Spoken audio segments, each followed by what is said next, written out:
My name is Richard, and this is If You Only Knew. Today's episode is titled, The Stage is Set, Now Comes Durham, Popcorn Time. Now, before we get into today's report, I have some exciting news. If you want to support If You Only Knew, I'm thrilled to announce that If You Only Knew is now a proud affiliate of My Daily Choice, the leading made-in-the-USA CBD that is organic, non-GMO, and USA-grown CBD from hemp grown here in the USA. People use CBD as natural treatments for a variety of health issues, though it can be confusing, however, as to what brand to trust in regards to purity. Well, look no further. 3 strengths of oil, 7 flavors, but there's also lotions, shampoo, essential oils, treats for pets, CBD skincare, hemp hair care, CBD, and chaga mushroom coffee. Check out ifyouonlyknewcbd.com or click the link below. Now, let's get into the headlines. GOP lawmakers have called on the DOJ to take action against Netflix for its release of the movie Cuties, which has sparked bipartisan outrage across the country.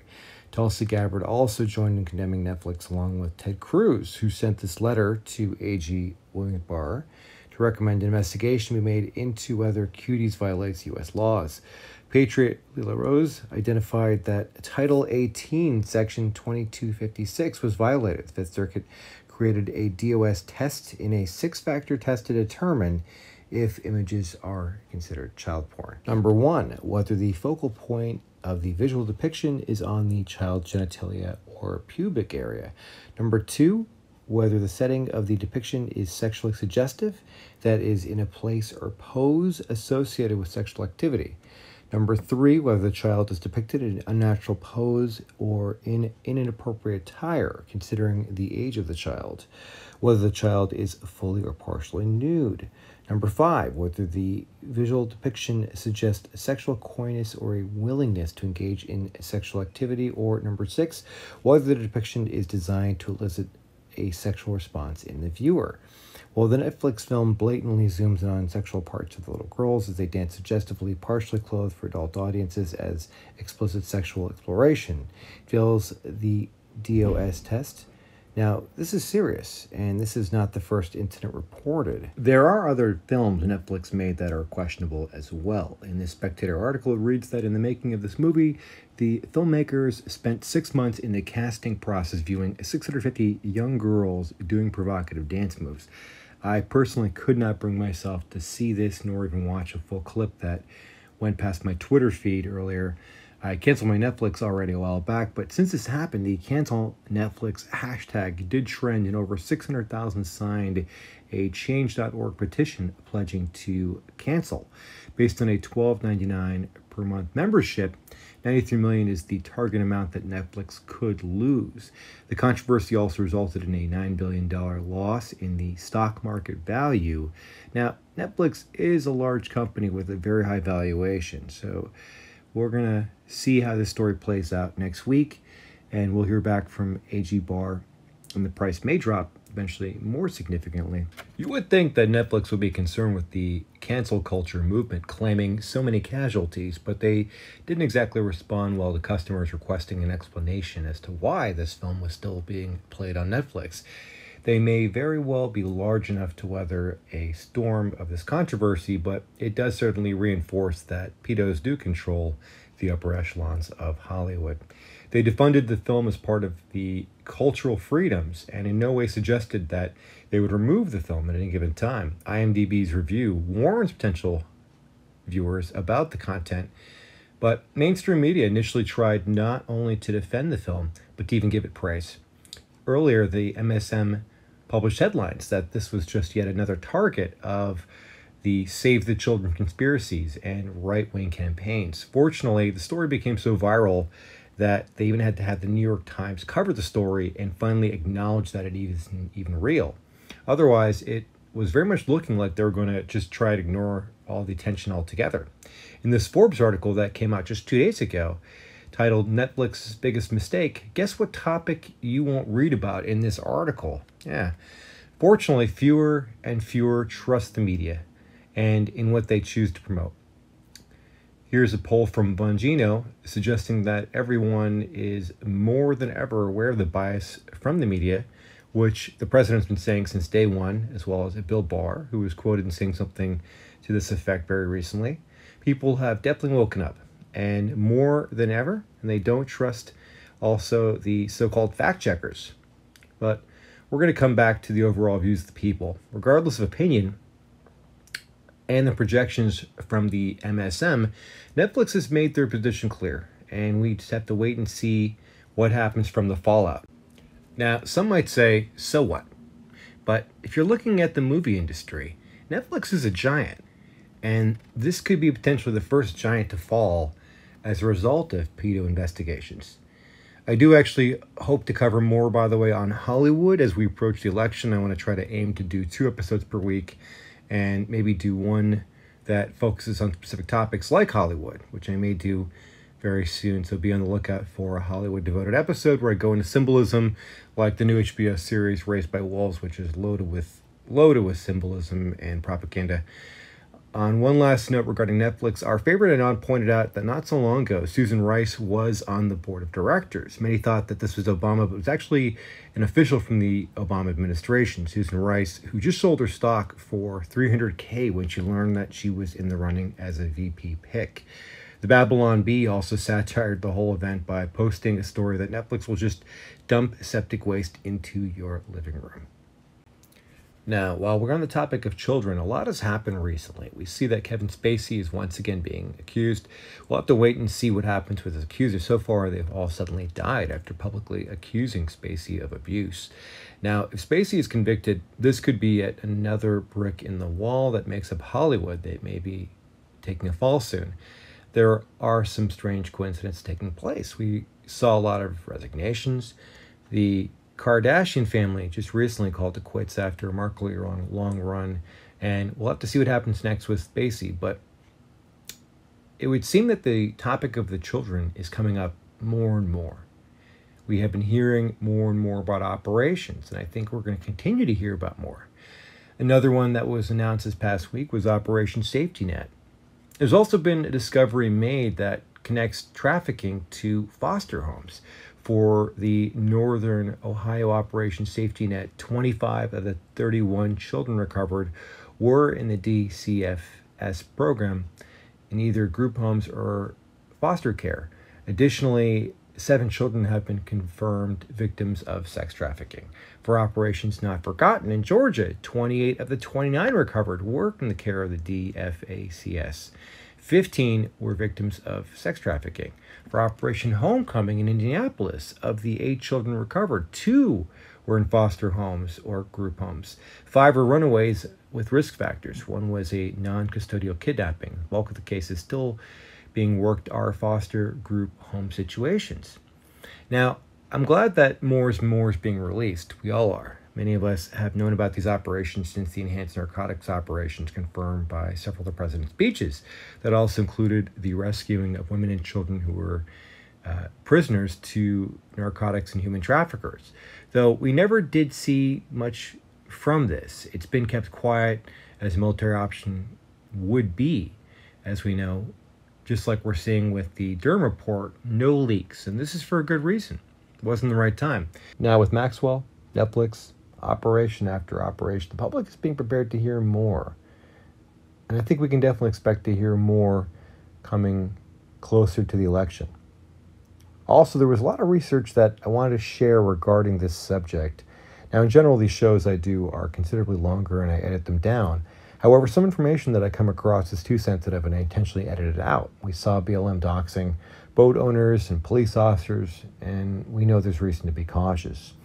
Regardless, this was before BLM, the riots, and the pandemic, but showing any part of an operation could compromise it and create some weakness to be exploited. For that reason, I didn't share this earlier, but I believe I caught an accidental glimpse of an operation that took place in a stadium with what, as you can see, are literally dozens and dozens of ambulances assembled around a speaker.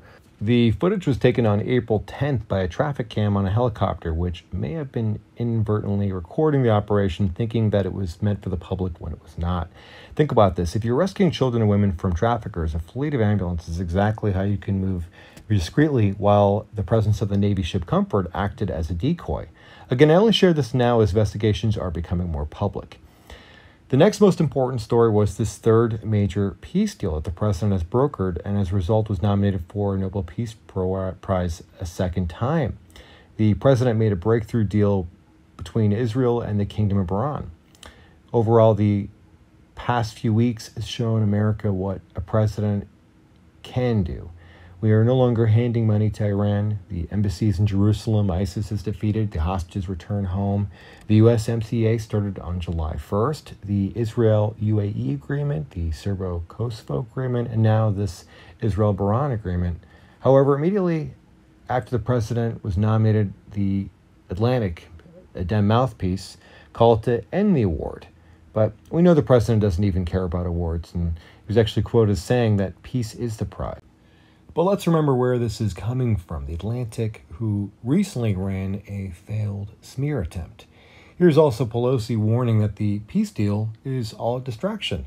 By the way, as I mentioned last week, with Pelosi's Papergate going under further review by the GOP, we now see that Hairgate has resulted in petition to penalize Pelosi for her COVID violations. Frankly, I don't see that happening, but it's one more misstep. It's one more slip from control that they lose every day, a little bit by little bit. The silent majority is no longer silent.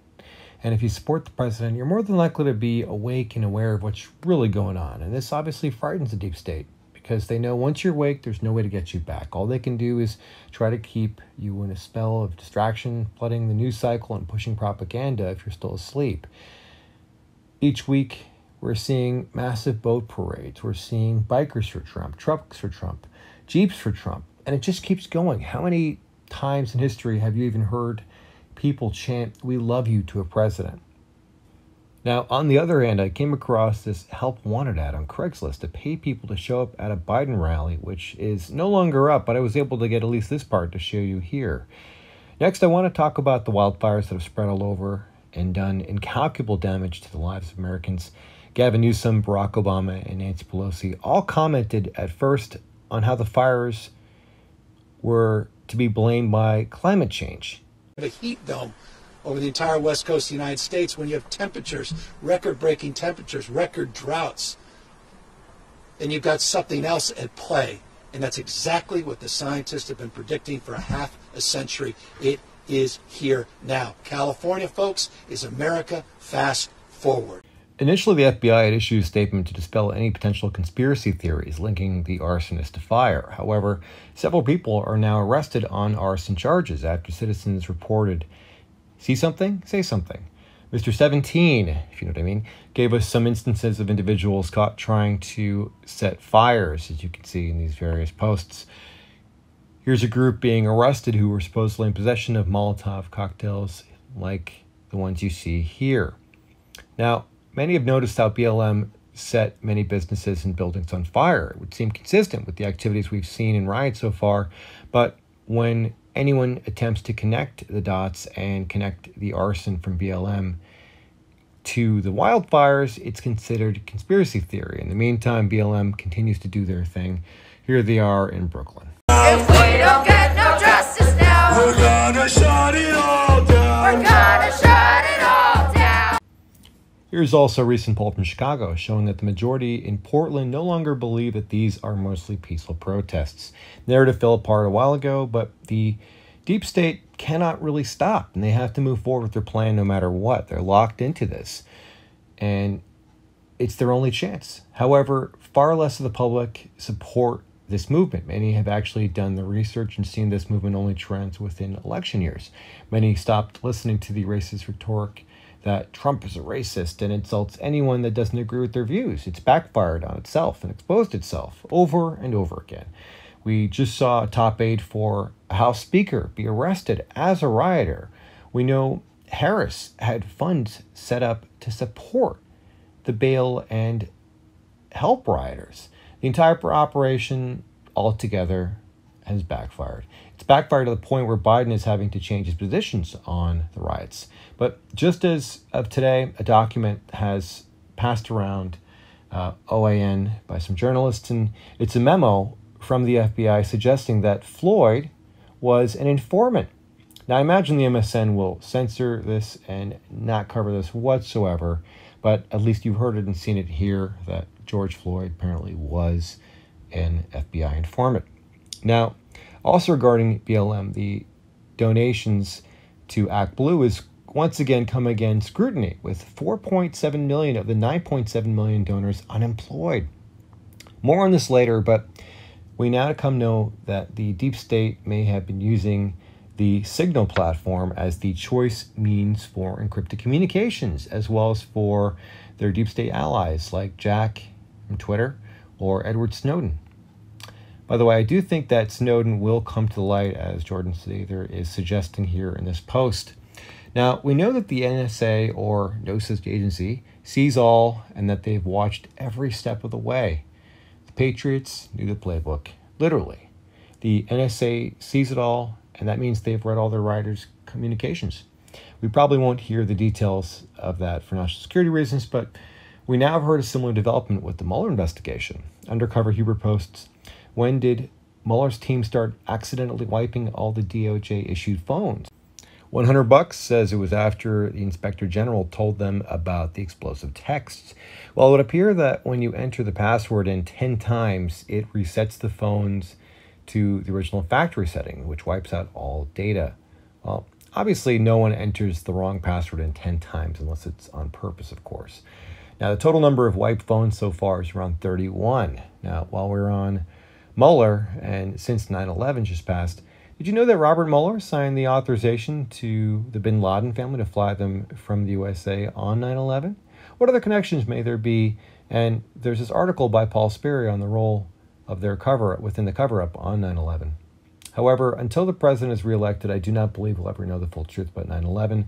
But as I wrap this topic, I'm always reminded of this Bible page that somehow survived the explosion. Take a look. Now, before I go into the latest on Durham, here's just a few more quick items that I thought were also important to cover. First, Cuties isn't the only movie facing boycotts and negative attention. So is Disney's Mulan, which thanks the Chinese Communist Party, as well as the propaganda office, as well as the concentration camp nearby where the movie was filmed. As a result, Disney shareholders are not happy. The LA Public Health Director was caught on tape saying that schools would be shut down until after the election. Interesting. The president pulled a perfect Jedi mind trick using TDS, or Trump Derangement System. The president was able to make Democrats suddenly change their position from pro-vaccine to anti-vax.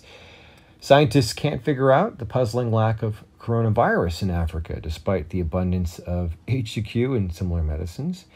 While opening indoor dining to minimum capacity, Cuomo is mulling an increase in taxes to New York City. Oh boy.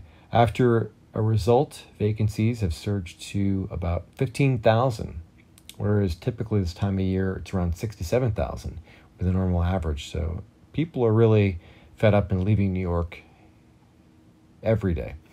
While in LA, trick-or-treating has been marked unsafe, and Halloween has basically been canceled, despite how living in LA is almost already like living in Halloween.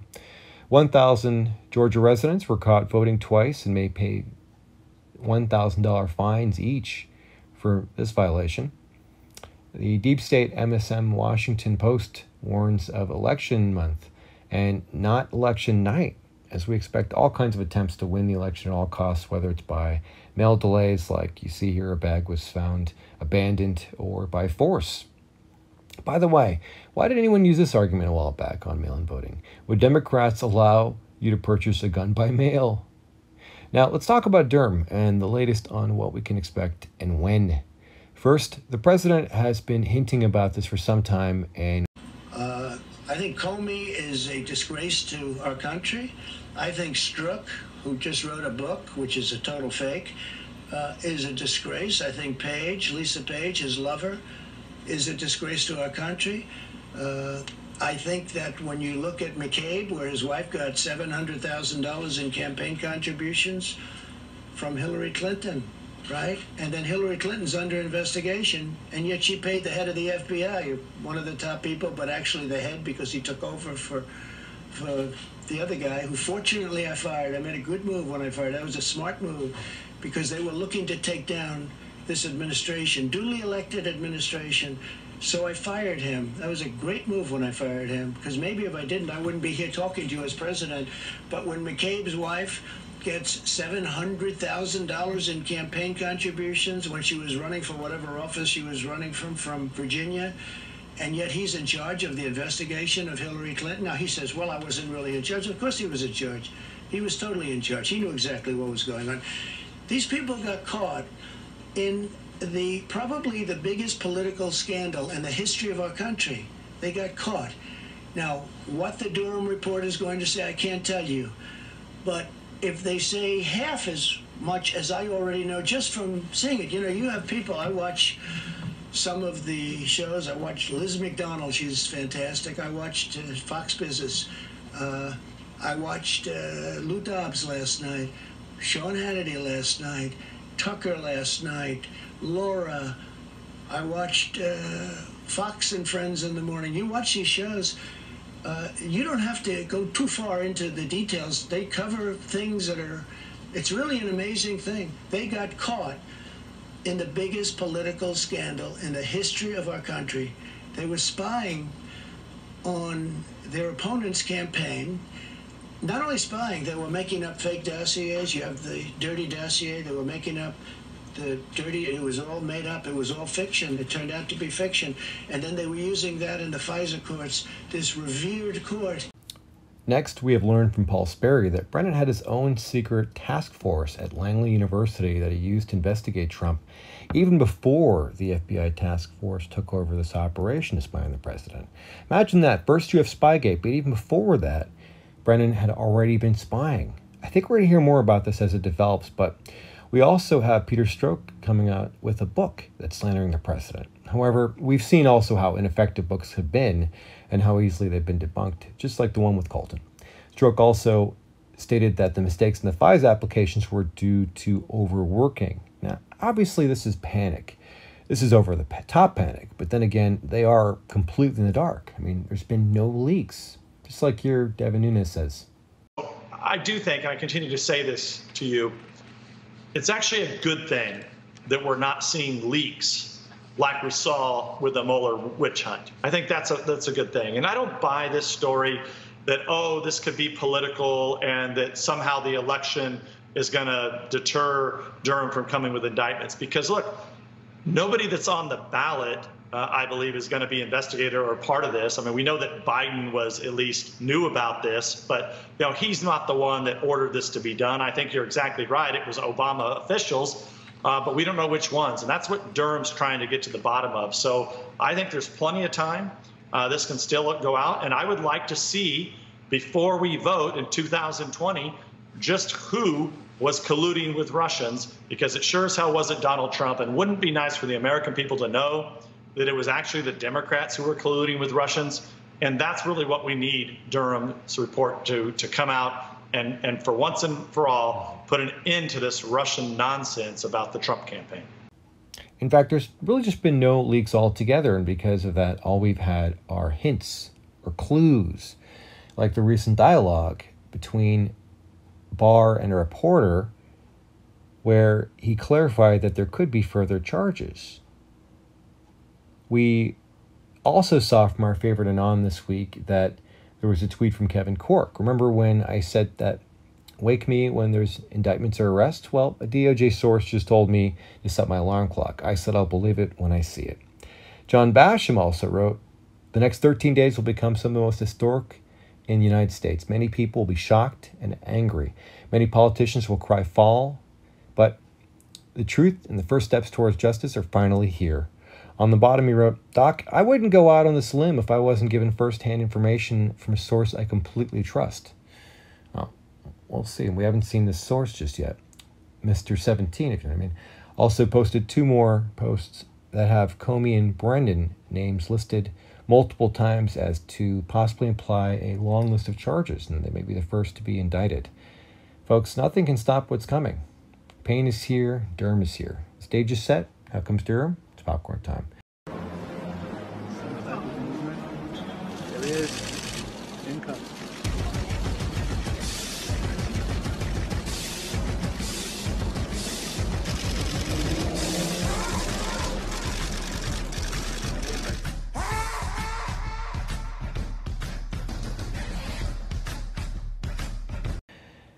Now, the big question is when? Does this mean tomorrow? I think it's going to be soon, but not immediately. Could this be to have created a panic? I think so. I don't think that either Comey or Brennan slept well last night. I think that this could be tomorrow, could be the next day, but may not be immediately. But in the meanwhile, sit back, enjoy the show, and get your popcorn. If you like my work and you want to show support, there's a few ways you could do this. You could hit the like button, subscribe if you haven't already, and share this video. I am seeing more and more censorship with restrictions placed over every single video I post. So I'm relying on you guys all together to share this content. You can follow the channel on social media, on Twitter, on Facebook, on Parler. Please do follow the channel and stay connected in case I do get deleted next. I also have a PayPal account if you do want to make a donation. By the way, these videos are not monetized, so I don't really do this for money. But if you do want to show support, there's one more way you could show support, and that is to check out ifyouonlyknewcbd.com. See for yourself as to what the hype is really all about and why there are so many people using CBD oils to treat a wide array of issues. Check out ifyouonlyknewcbd.com or click the link below. As always, I like to end on an upbeat note. Check out this Biden remix. Come on, man. My name is Richard, and this is If You Only Knew. I learned a lot. And I learned that, I learned a lot. Anyway, Bo is associated here. Anyway, the point I want to make is, I learned so much. I learned so much. I learned black, white, all colors, all backgrounds. But I mean, come on, man. Men, women, gay, straight, everyone deserves a shot. You know, come on, man. You know the thing. You know what I mean? You know the thing. You know what I mean? Come on, man. What I have to do is I have to continue talking about the things. Come on, man. I came down here because I remember the first bumper sticker I saw. I learned that I got hairy legs that turned blonde in the sun. And the kids used to come up and reach in the pool and rub my leg down so it was straight and then watch the hair come back up again. So I learned about kids jumping on my lap. I love kids jumping on my lap. Oh, I'm in trouble. What are we, nuts? Dead. You know, come on, man. Give me a little break here. Get a life. Taking cocaine or not? What do you think? Huh? Come on, man. Black, white, all colors, all backgrounds. But I mean, come on, man. Men, women, gay, straight, everyone deserves a shot. You know, come on, man. You know the thing. You know what I mean? You know the thing. You know what I mean? Come on, man. You have a problem figuring out whether you're for me or Trump, and you ain't black. Come on, man. The Corn Pop was a bad dude, and he ran a bunch of bad boys. I can hardly wait to meet with that guy who is the stable genius. Come on, man. I am very willing to let the public judge my physical and mental my physical as well as my mental fitness. Come on, man. Poor kids are just as bright and just as talented as white kids. Wealthy kids. Come on, man. I mean, come on. Take a look at the record. I know a lot of weed smoking. Come on, man. Black, white, all colors, all backgrounds. But I mean, come on, man. Men, women, gay, straight, everyone deserves a shot. You know, come on, man. You know the thing. You know what I mean? You know the thing. You know what I mean? Come on, man. Why the hell would I take a test? I am, come on, man. What the fuck, bro?